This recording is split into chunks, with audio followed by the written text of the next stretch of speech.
sets includes all open, all closed bounded sets, and by theorem 2.22 and 23, bounded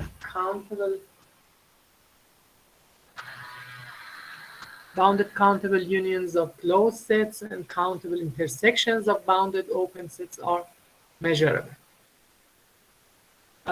Any bounded countable set E is measurable and its measure is 0. So any bounded countable set E has 0 measure. Indeed, E is a countable union of the family of its singletons. Since every singleton is measurable with measure 0, the claim follows from theorem 2.18. The contour set C shows that the converse is false because the contour set has 0 measure, but C is not measurable, is not countable.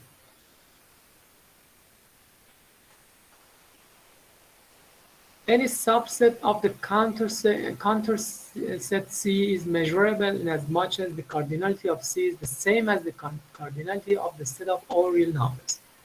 We conclude the cardinality of the set of all measurable subsets of R is the same as the cardinality of subsets of R. In words, there are as many measurable sets as arbitrary sets of real numbers.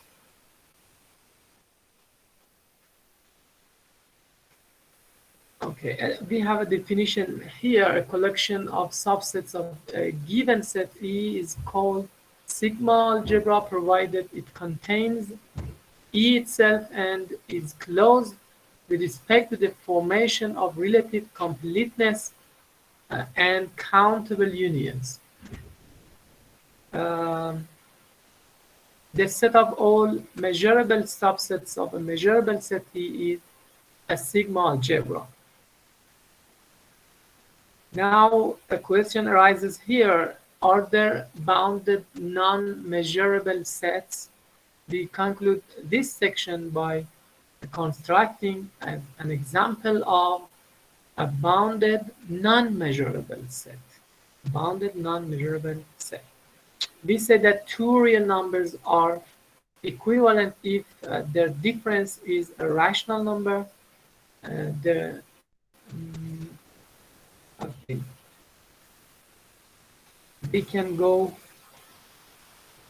faster.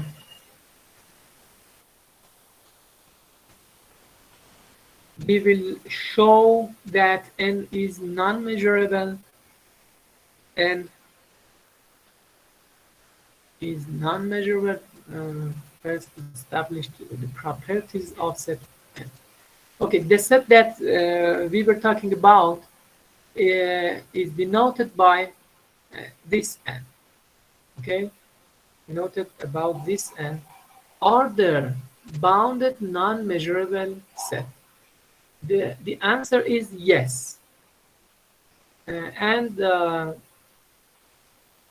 We say that two real numbers are rationally equivalent if their difference is a rational number. Okay, so every rational number is equivalent to any rational number. Since the set of rational numbers is dense in R, each equivalence class of the relation intersects the open interval 0 to 1. From each equivalence class, we select precisely one number in the interval 0 to 1 and call the resulting set n. And then we will show that n is a non-measurable set. Okay?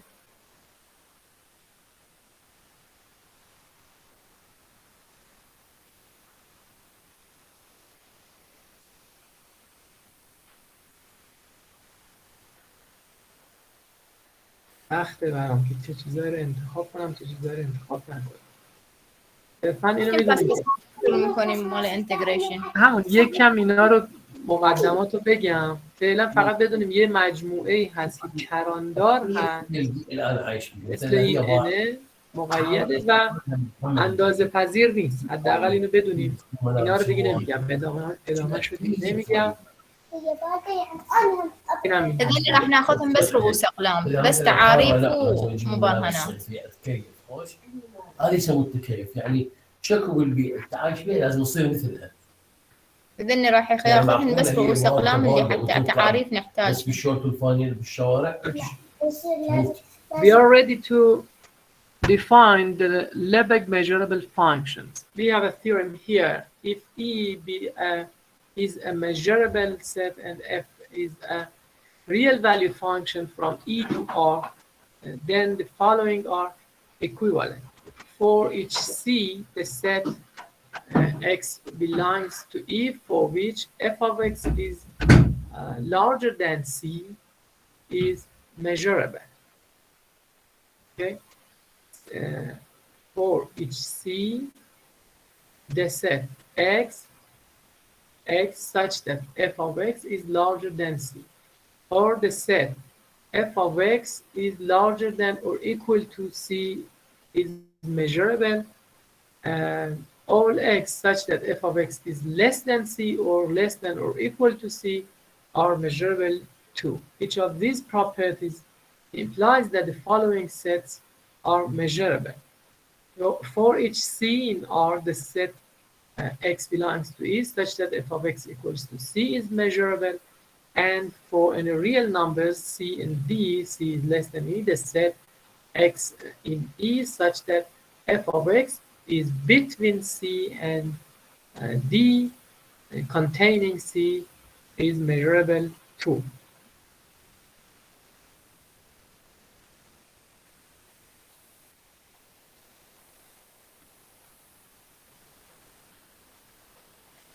Okay, we have a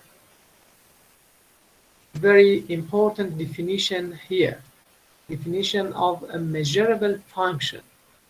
A real valued function on a set E is said to be measurable provided its domain E is measurable and it satisfies one of the four statements 1, 2, 4 of the theorem 2.29. So the domain is measurable and one of these equivalent statements holds. For each C, for example, the set X belongs such that X belongs to E and f of X is greater than C is measurable. Then we say that f is measurable. F is a measurable function. Okay. For example, C, E, the domain of f is E. E is measurable and, for example, I holds. Then we say that f is a measurable function. Okay, this is the definition of a measurable function. We have some theorems that gives properties about measurable functions, for example, algebraic operations on measurable functions, such as for any instant k, kf is measurable. If f is measurable and f2 is measurable, f plus g and fg are measurable functions on E.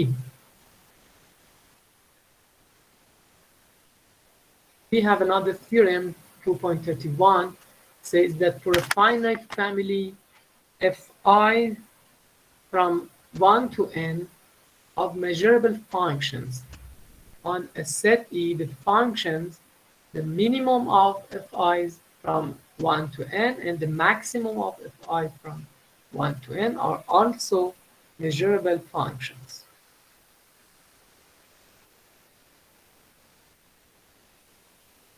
And the corollary 2.1 says that f is a measurable function on a set E, then the absolute value of f is also a measurable function because the absolute value of f of x is equal to the maximum of f of x and minus f of x.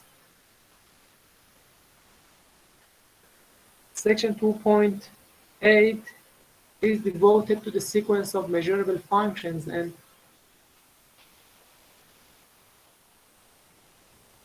we jump on it to the chapter 3.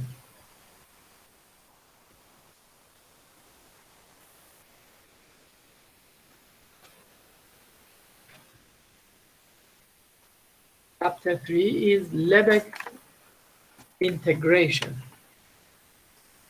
Now we are ready to define the Lebesgue integral on measurable sets. We define the Lebesgue integral in 3 stages.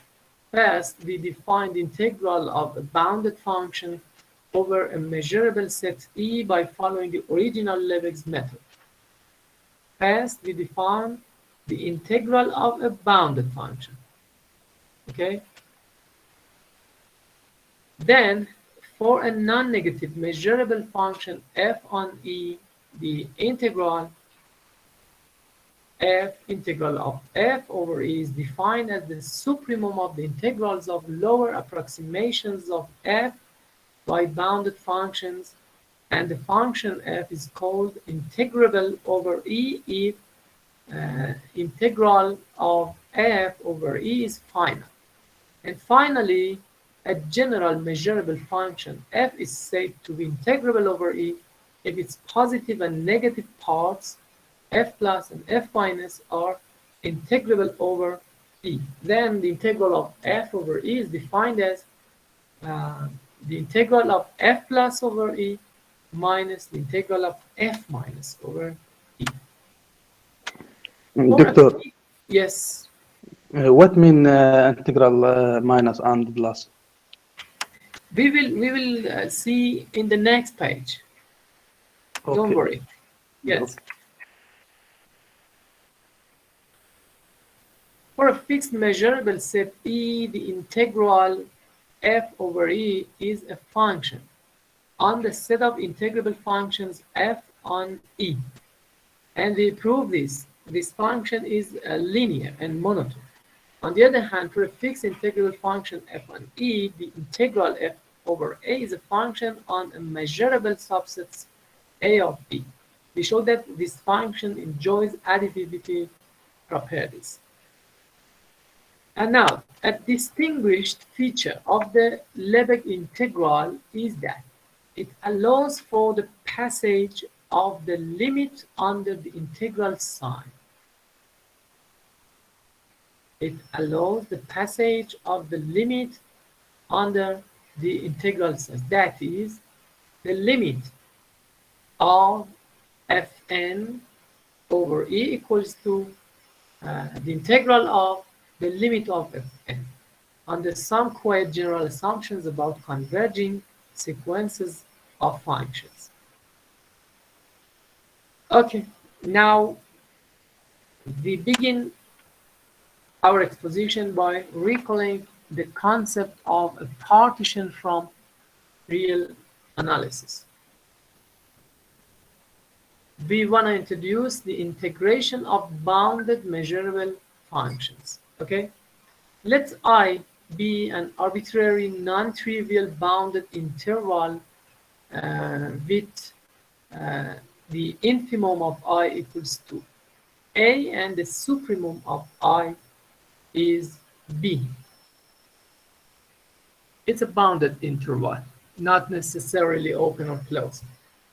So A is less than B.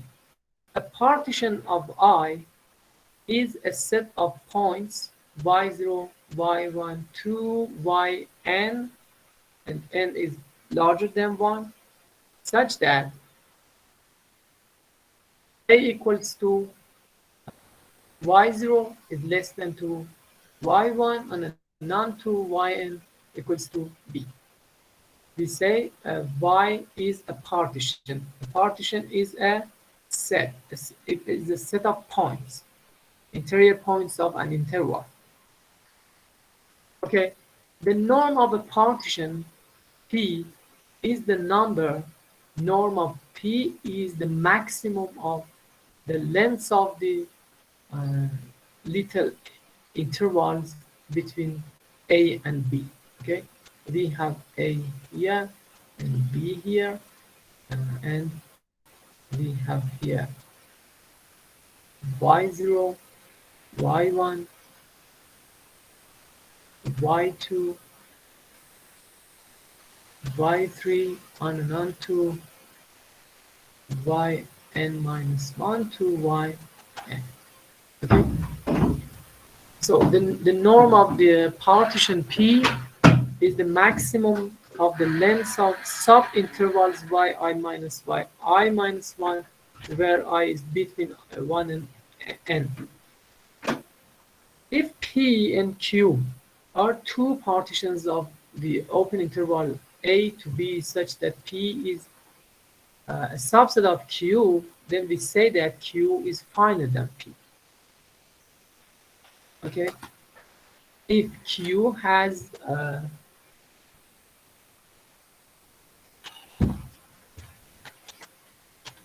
a number of elements more than elements of P, and P is a subset of Q, then we say Q is finer than P.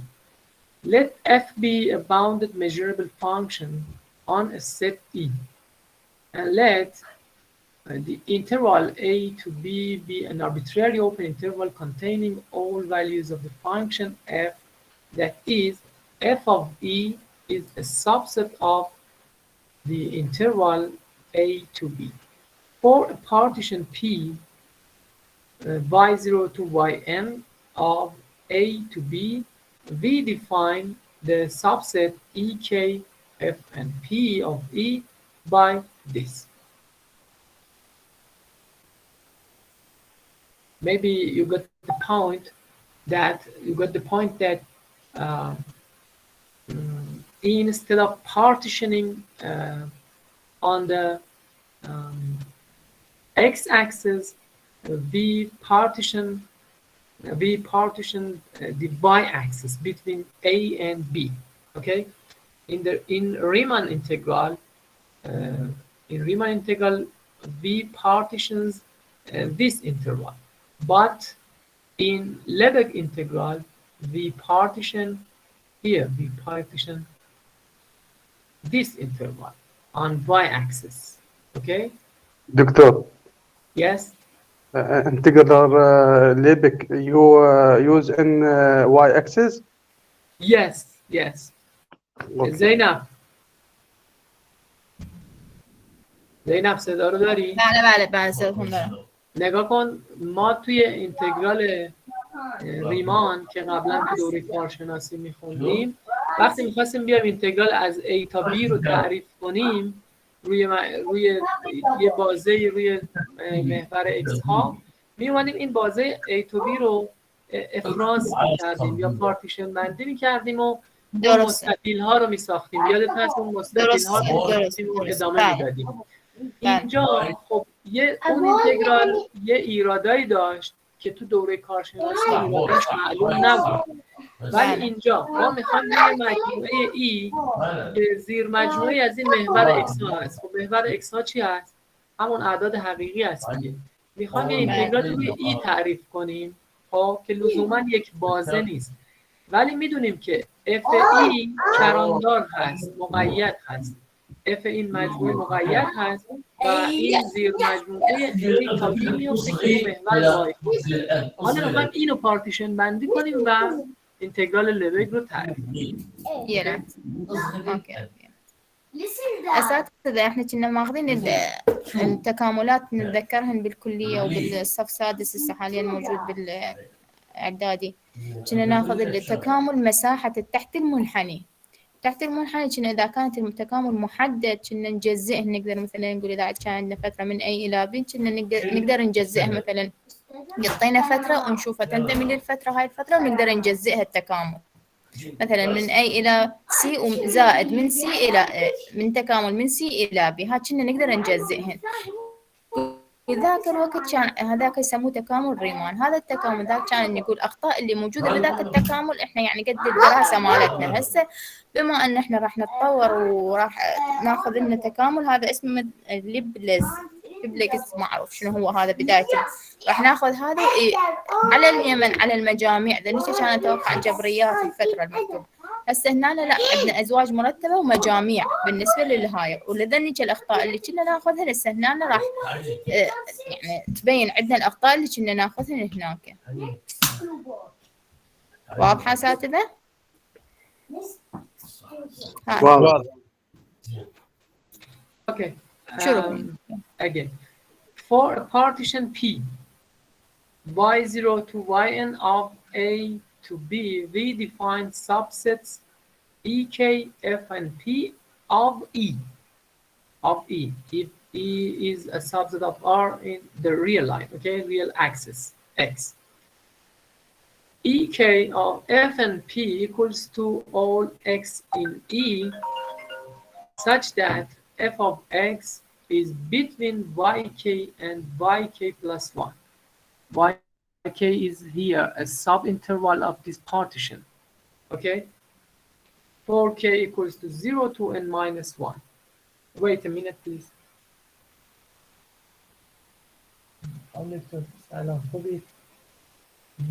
Okay, we have the subsets of E, EK of F and P is all X in E such that F of X is between YK and YK plus 1. Okay? Let me explain you more. For example, we have Y0 to Y1, YK to YK plus 1, on and on to yn minus 1 to yn, okay?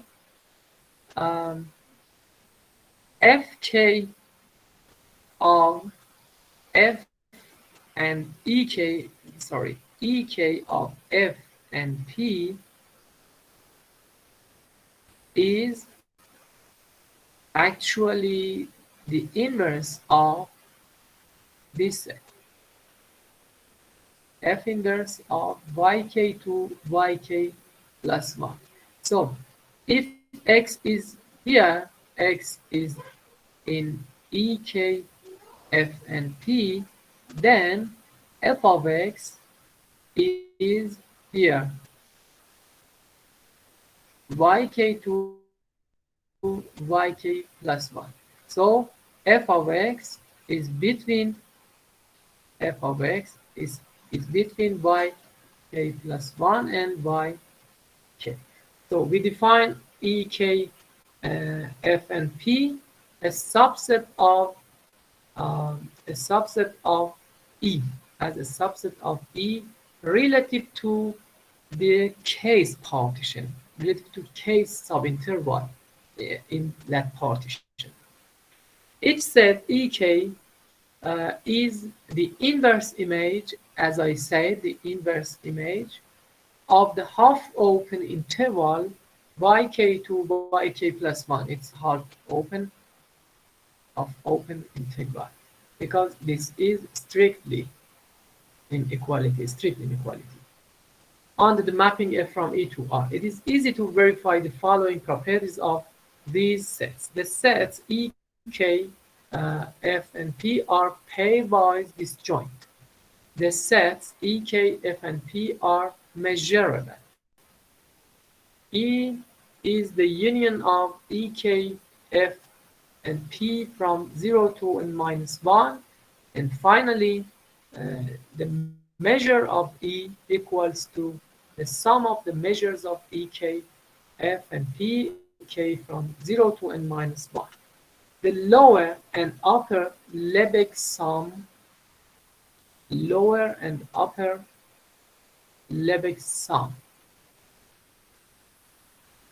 are defined by this small s and capital S. Small s of F and P equals to yk times the sum of the yk times the measure of ek of f and p, and the upper measure, the upper sum, upper Lebesgue sum is the sum of yk plus 1 times the measure of ek, f, and p. Note that these sums depend also on the choice of the interval a to b. It is evident that the small s of f and p is less than or equal to the of course the upper sum of s of f and p. For lambda to be the cardinality of the partition p, we have this: the sum of yk plus 1 minus yk times the measure of ek, f, and p is less than or equal to lambda times the measure of e, and hence we have this.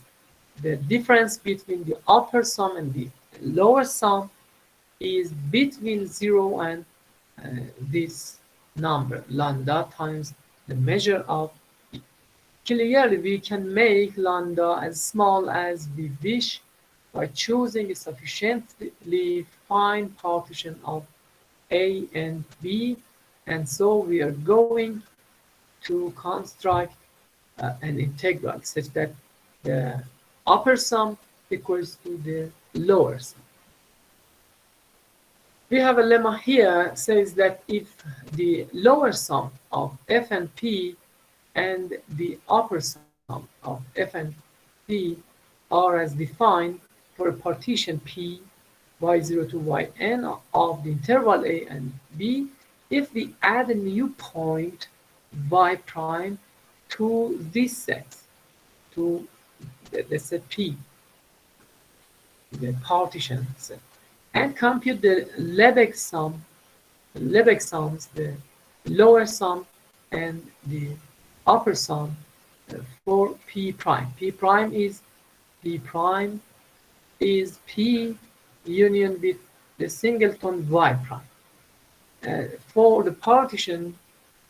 this partition, we obtained this: s of f and p is less than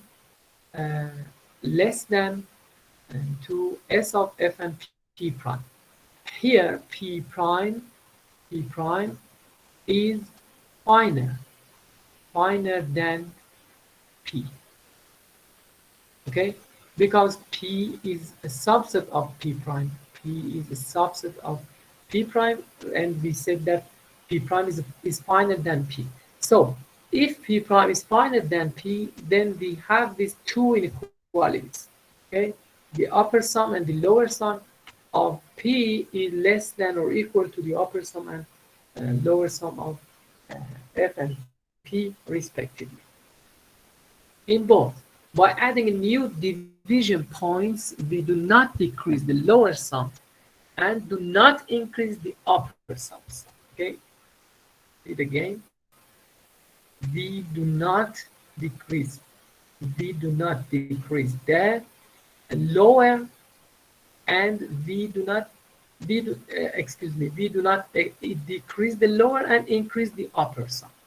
Okay, because s of f and p prime is less than s of f and p, and for the lower case, s of f and p is less than s of f and p prime. So again, by adding new division points, we do not decrease the lower sums and do not increase the upper sums. Here's the proof, and we leave it to you. We have another lemma here that says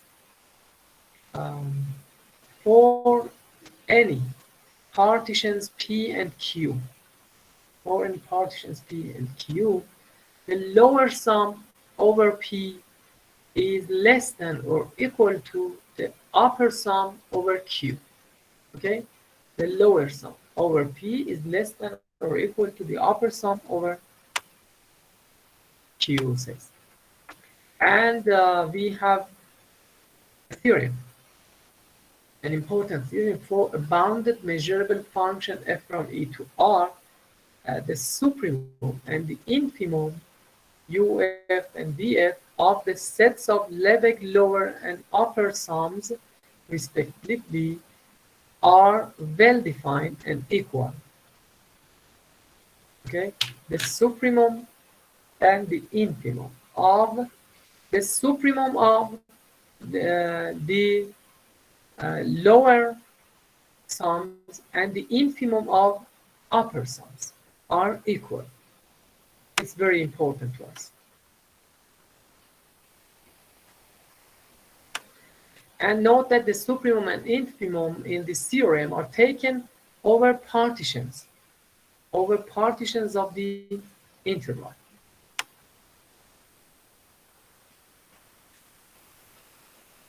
Now we can define the integral of a function over it. Yes? Why don't prove theorem 3.1? Again, please. Why don't prove theorem 3.1? Because we have no time, and it is easy. It is easy. That's important, Doctor. By lemma 32, the sets of lower and upper sums are bounded above and below, respectively. Okay? The set of lower sums is bounded below, and the set of the set of lower sums are bounded above, and the set of upper sums are bounded below because of lemma 3.2. Therefore, these quantities UF and VF are well defined. Okay, it's the first one. Now, in order to prove that U of F equals to V of F, we do it in two sections. In section 1, in part 1, we prove that U of F is less than V of F, and finally we prove that V of F is less than or equal to U of F. For any partition P, clearly the lower sum of F is less than or equal to the U of F, because the U of F is the supremum of this set, okay?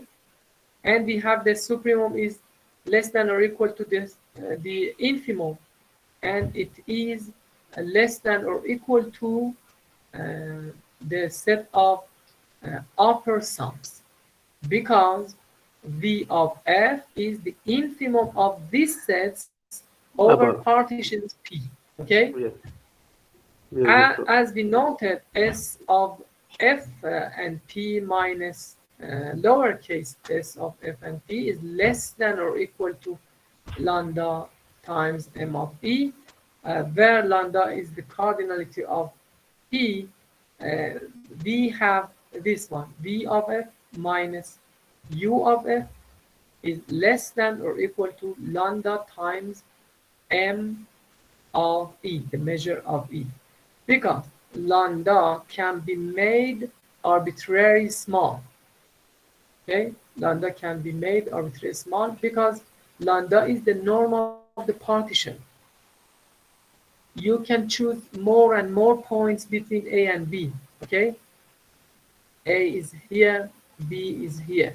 You can choose more and more points here, and consequently, the norm of P approach to 0.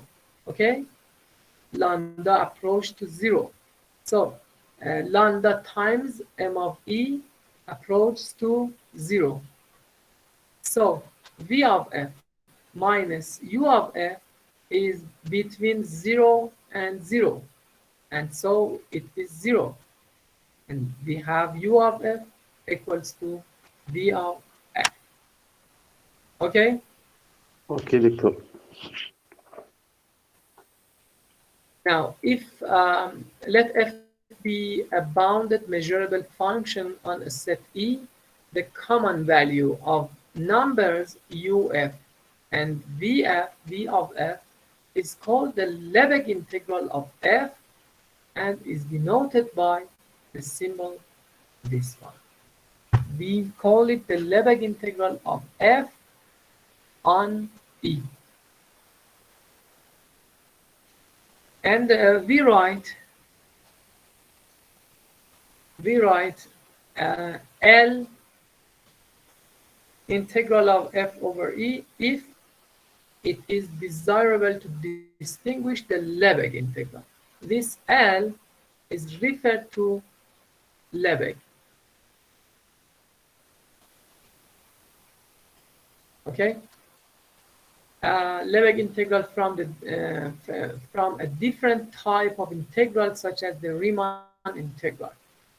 You can see section 3.6. If E is a closed interval, then the symbols are also used. If E is a closed interval from A to B, we can write Lebesgue integral of f from A to B, or this one or this one. Okay, this is the definition of the Lebesgue integral.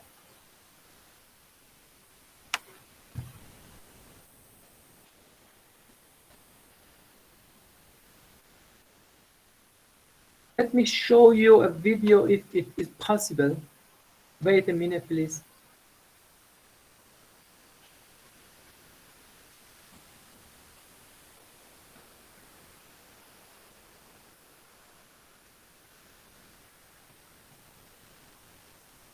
YouTube is unreachable here.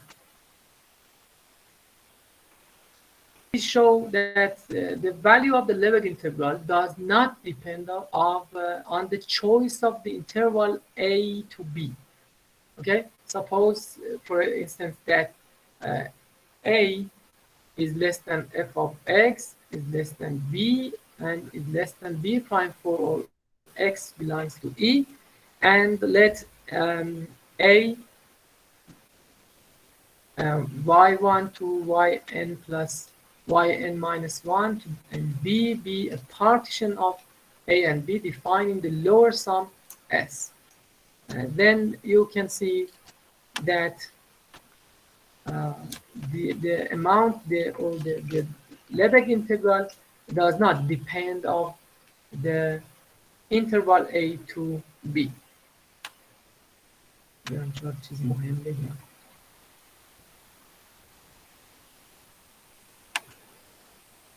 And we conclude that from this, the integral of f over E, I mean the Lebesgue integral of f over E, is the supremum of the lower sum and is equal to the infimum of the upper sum, or the Lebesgue lower sum or Lebesgue upper sums, where the lower and upper sums are taken for an arbitrary interval A to B containing the range of the function f.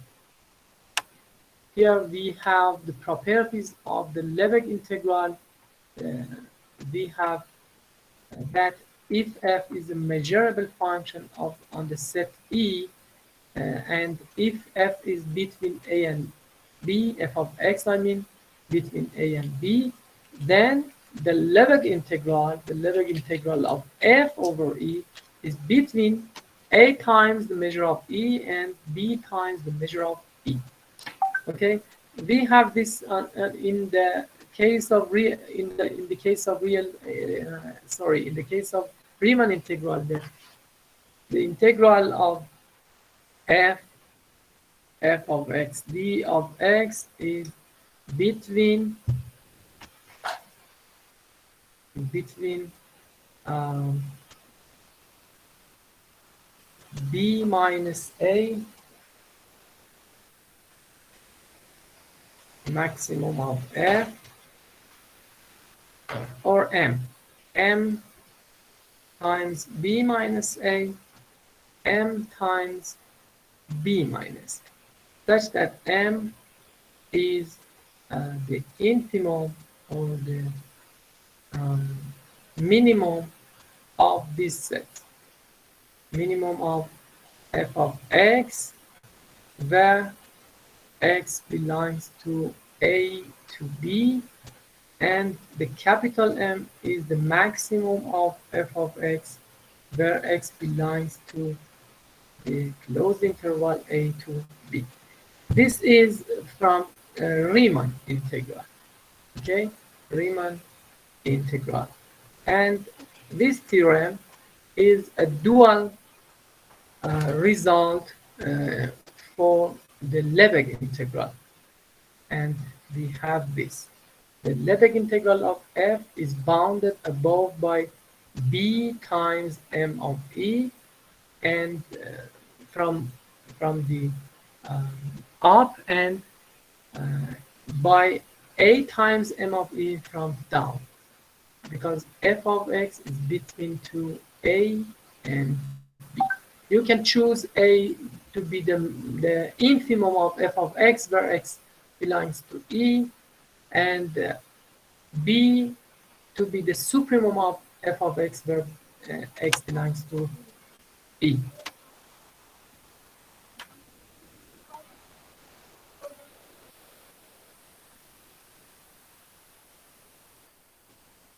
We have this one. If f is a bounded measurable function on E, then if E is a union, is a finite union of AK, where AK are pairwise disjoint, then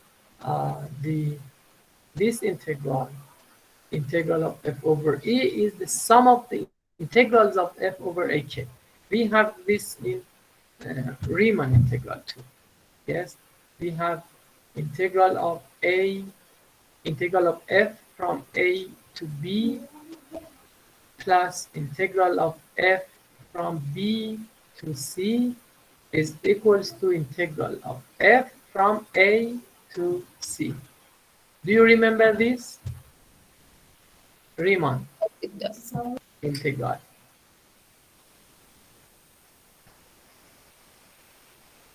And we have dually this for Lebesgue integral.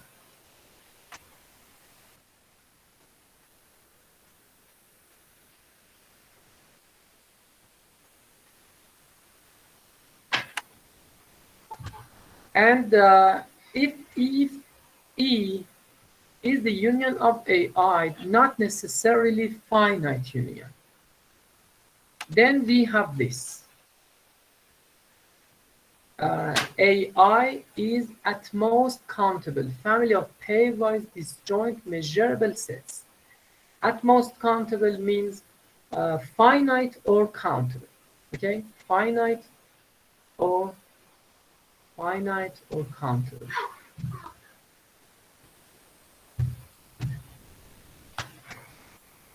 Then the integral of f over E is equal to the sum of the integrals of f over AI, and AIs are mutually disjoint and measurable.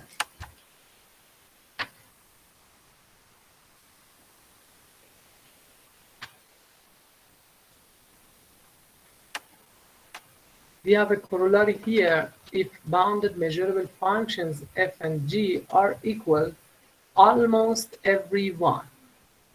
Almost every one. What is the definition of this?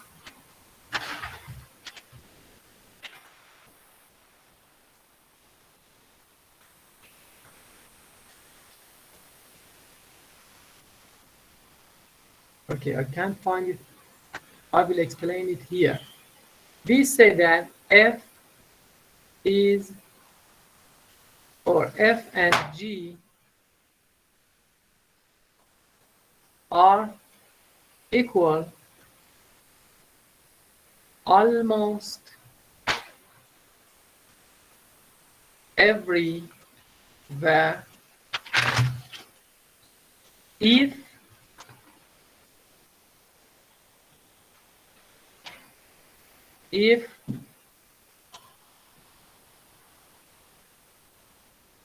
let E be the set of x such that f of x is not equal to g of x. Okay, then the measure, the Lebesgue measure of E is 0. Okay, in this case, we say that f is equal to g almost everywhere. Okay, if we have two functions, f and g, that are equal almost everywhere on E, then the integral of f over E on E, the integral of f on E equals to the integral of g on E. It's important and it's your homework, okay? It's another homework to you.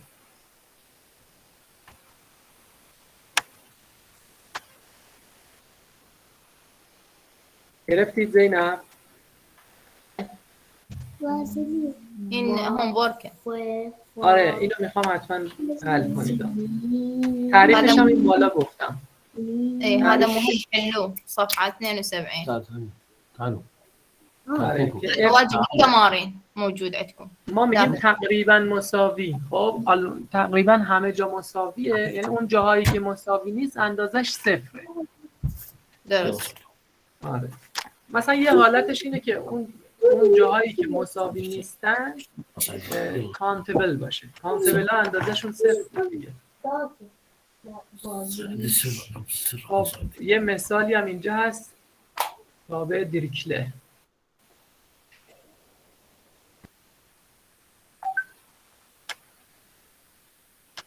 این مثال هم مهمه، حداقل چند تا مثال هم ببینید.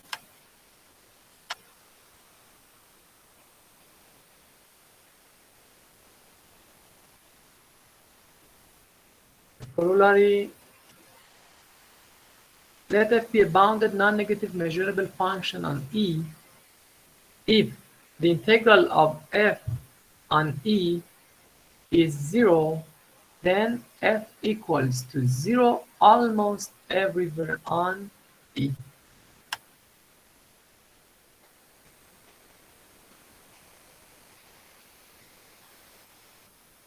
And we have this one, the integral of f plus g equals to the sum of the integrals of f and g on E, like in the Riemann integral, integral of cf, where c is a constant, is c times the integral of f. Integral is linear. Lebesgue integral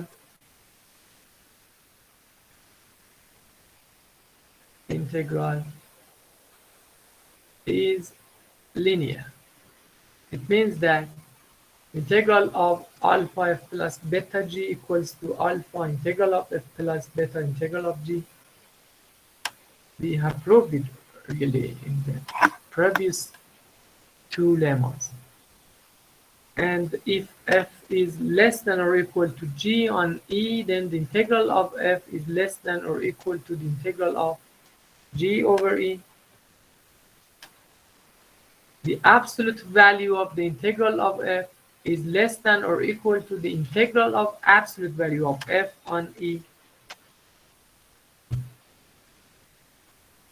And